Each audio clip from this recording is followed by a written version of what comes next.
हर खबर पर होगी आपकी पकड़। डाउनलोड कीजिए एबीपी लाइव ऐप। नमस्कार, स्वागत है आपका एबीपी न्यूज में। आपके साथ मैं हूं अखिलेश आनंद। और अब बारी है कोरोना के विजय फैक्टर की। सरकार का वादा है कि लोग घर के अंदर रहें और उनके खाने पीने की गारंटी सरकार की, लेकिन क्या गांव और छोटे कस्बों में ऐसा हो रहा है? दाल रोटी और रोजगार की गारंटी का सच क्या है? पेश है सीधे ग्राउंड जीरो से विजय विद्रोही का विजय फैक्टर। नमस्कार, मैं हूं विजय विद्रोही। जब छोटे थे स्कूल में पढ़ते थे कि भारत गांव में बसता है। अब उम्र दराज हो चले हैं, तब भी यही पढ़ते हैं कि भारत गांव और छोटे कस्बों में पड़ता है। तो गांव और छोटे कस्बों के लोग कोरोना की लड़ाई कैसे लड़ रहे हैं, इसकी पड़ताल आज हम करते हैं। शुरुआत करते हैं दाल रोटी से। राशन की इन दुकानों में दाल पहुंचनी है एफसीआई के गोदामों से, और जिन पर इसे पहुंचाने का जिम्मा है वो गोलमोल जवाब दे रहे हैं। क्या दाल में कुछ काला है? नहीं, अब ठीक है, अब तो बहुत बढ़िया है, क्योंकि उसमें कुल मिलाकर के 1,95,000 टन का था। 1,21,000 टन जो है वो उसका जो है यहाँ से डिस्पैच हो चुका है, और 55,000 टन के करीब जो है राज्यों में पहुंच भी चुका है। लेकिन अभी भी जो बड़े बड़े स्टेट्स हैं वहाँ अभी तक जो कहते हैं दिक्कत है। दाल की कमी नहीं है, हमारे पास में जो स्टॉक में जो है दाल 35 लाख टन से ज्यादा है। तो आपने देश के खाद्य मंत्री को सुना कि देश में दाल की कमी नहीं है। हम दाल की बात इसलिए कर रहे हैं क्योंकि भोजन के अधिकार के तहत गेहूं और चावल ही दिया जाता है, लेकिन कोरोना काल में सरकार प्रति व्यक्ति प्रति माह 1 किलो दाल अलग से मुफ्त में दे रही है।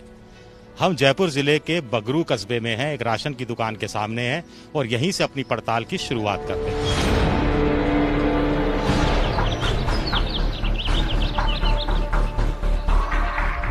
अभी सरकारी आदेश क्या हुआ है?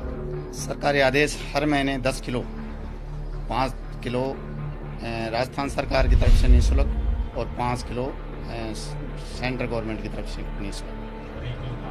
1 किलो दाल के आदेश आए हैं, अभी आया नहीं है। दाल का वादा हुआ था, दाल आई नहीं, वादा हुआ था, और हमारे मैसेज भी आ गया। अब जैसे मेरी दुकान पे 11 क्विंटल का मैसेज आया है, लेकिन वो अभी आई नहीं। यहाँ एक पीओएस मशीन है, ये पॉइंट ऑफ सेल मशीन है। इसमें अंगूठा लगाया जाता था, लेकिन चूंकि कोरोना काल में अंगूठा लाना खतरनाक है, तो इस कारण ओटीपी मंगाया गया। या कोई विशेष परिस्थिति में जिसके नहीं आए उसको मोबाइल नंबर लिख के, उसके आधार नंबर लिख के, और उसको वैसे भी दे सकते। राशन कार्ड है उनको भी नहीं मिल रहा, जैसे एक वो है, अब ये इनका चालू नहीं है एनएफएस में। क्यों नहीं मिल रहा? अभी मेरे को क्या पता, मैं आती हूँ मना कर देते हैं गाँव वाले, भाई गेहूँ नहीं देंगे आपको। अब इसमें मैं क्या कर सकता हूँ? नाम चढ़ा नहीं है सूची में, तो चढ़ा नहीं तो सरकार को मदद तो करनी चाहिए ना, थोड़ी बहुत गरीबों की तो सुननी चाहिए ना। तो ऐसे समय में जिनका टेम्परेरी राशन कार्ड हाँ। कम से कम बना देना चाहिए। हाँ, ये तो होना चाहिए ना।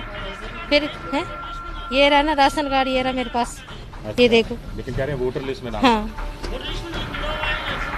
अच्छा, राशन कार्ड अपडेट नहीं हुआ। अब 2 बार गेहूँ मिल चुके, पर मेरे को 1 बार भी नहीं मिला। पैसे वाले जुड़े हुए हैं, अमीर आदमी जुड़े हुए हैं पहले से। आपने बड़ी बात की कि पैसे वाले जुड़े हुए हैं, जो जरूरतमंद है, गरीब है। बीपीएल में भी पैसे वाले हैं ज्यादातर। यहाँ 4 व्हीलर हैं सबके पास, 4 व्हीलर से गेहूँ लेने आते हैं। 4 व्हीलर से गेहूँ लेने आते हैं बहुत से लोग।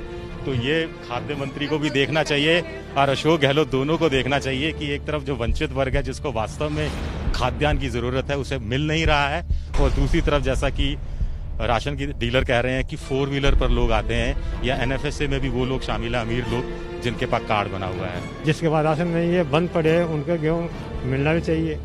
वो भी कहाँ जाएंगे? वही मजदूरी करते हैं हमारे जैसे हैं, हम भी सेल में काम करते हैं। ये एनएफएसए वाला भोजन के अधिकार वाला है, नीला कार्ड। एनएफएस के वाला। हाँ, ये देखो साहब, 11 क्विंटल 55 किलो के 1 मिनट मैसेज आया मेरे पास, लेकिन अभी आई नहीं। हाँ, ये दाल के बारे में कोई मैसेज आया है, ये बता रहे हैं, ये सुनते हैं इनके। क्या है ये देखो, हाँ, 11 क्विंटल 55 किलो के हैं, ये आउंटन है, लेकिन आई नहीं है। कब का मैसेज है? ये इसी मई से देने का आदेश है। मई की अलर्ट हुई है, मई से चालू होगी दाल। मई से? हाँ, लेकिन आई नहीं अभी।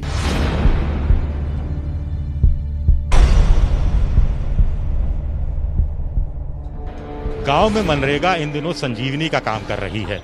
साल में 100 दिन इसके तहत काम दिए जाने की व्यवस्था है। दिहाड़ी मजदूरी भी 182 रुपये से बढ़ाकर 202 रुपये कर दी गई है। हालांकि जानकारों का कहना है ये कोई नई घोषणा नहीं है। नरेगा एक कार्यक्रम है और सरकार ने जो कहा कि हमने मजदूरी बढ़ाई, वो मजदूरी पहले से बढ़ी हुई थी क्योंकि वो हर साल महंगाई के साथ जुड़ती है। लेकिन नरेगा बंद रहा। यदि हम देखें तो लॉकडाउन के दौरान लोग आ नहीं सकते थे नरेगा में और 1% लोग ही जा पाए।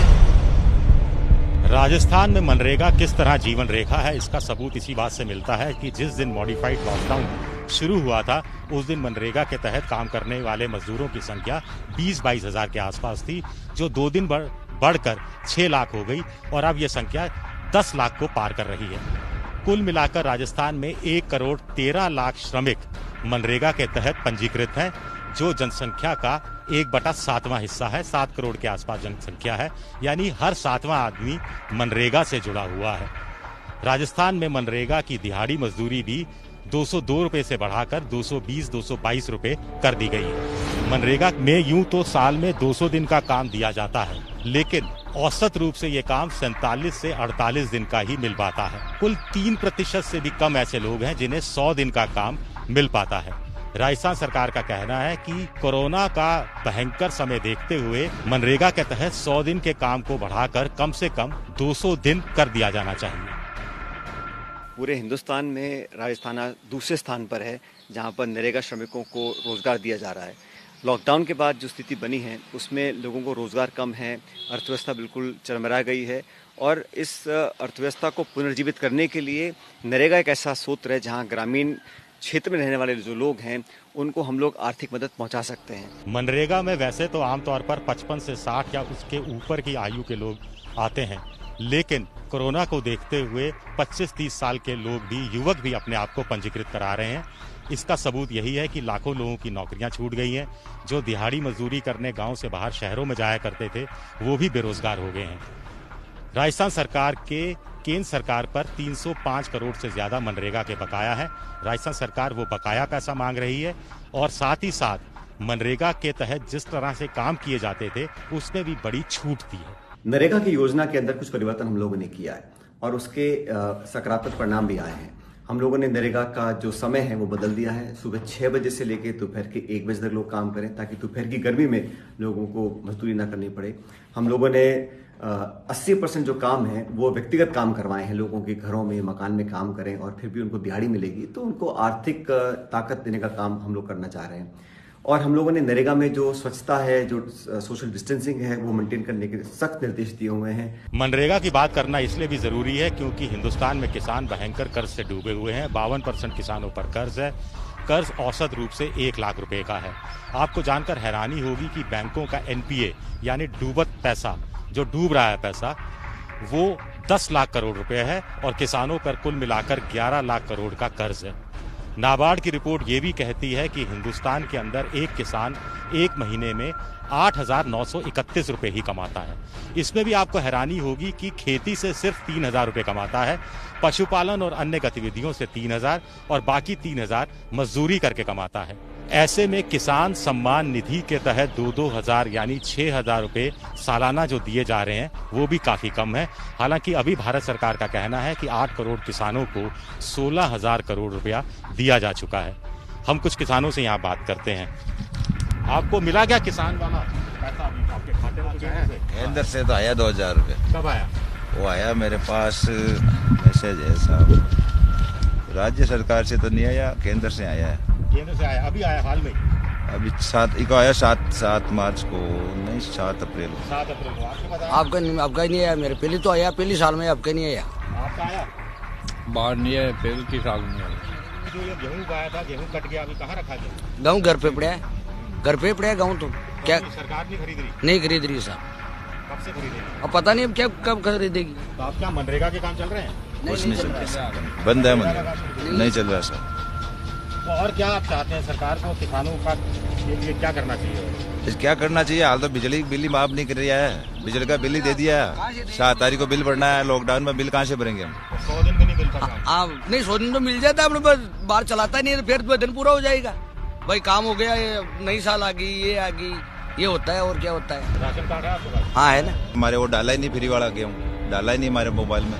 1 किलो दाल नहीं, कुछ नहीं मिली। ये गाँव में नहीं मिलती है दाला। तो ऐसा कहा जा रहा है कि वही राजस्थान सरकार ने भी कहा है कि जो अशोक गहलोत ने मोदी सरकार से कि इस बार किसानों से ज्यादा फसल खरीदी जाए। नहीं, अब अभी नहीं खरीदी हाल तो, अब खरीदेगे या न खरीदे पता नहीं, पर अभी तो नहीं खरीदी है किसी से। राजस्थान में कहावत है, राम रूठे पर राज न रूठे। अभी राम जी रूठे हुए हैं, कोरोना का प्रकोप सब तरफ फैला हुआ है।